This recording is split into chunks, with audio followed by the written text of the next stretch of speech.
काय मोडायची आवश्यकता नाही, नाही ना मोठं कारण असं मध्ये लय गॅप नाही तर फुटवा होणार ह्याला. ह्याचा गेल्यानंतर ह्याला बुरशीनाशक फवारणी करून 1261 ही फवारणीनं फुटवा वाढतं ह्याचा. आणखी लावायच्या भानगडीत जाऊ नका, कारण पुढच्या वर्षी जर जास्त दिवस लय आहे साहेब 10 एकर लावून आहे माझी आमदार. नका करू तर हे मुळ्या हो का थोडं 5 झालं ते हो का मुळ्या 80 ला एवढी मुळी कधी कुठे 80 नाव असल्या अशा ह्या मुळे तर पुढल्या ह्याच्यात नाही. जाऊन बघायचं जरा ती काय पाणी वाहते दंडात. नाही नाही नाही, पाण्याचा काहीच विषय नाही, नाही ना वाफचा कंडिशन आहे. नाही नाही ही असं वाटायला आता. असं वाहू द्या, पण ही काय थोडं म्हणजे मध्ये जरा राहील कुठं बी आहे हो, बघा इकडे मध्ये आहे. पाण्याचा एवढा विषय नाही इथं लय. है की नाही?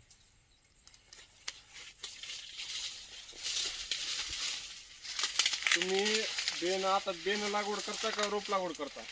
बेनच बेनच का?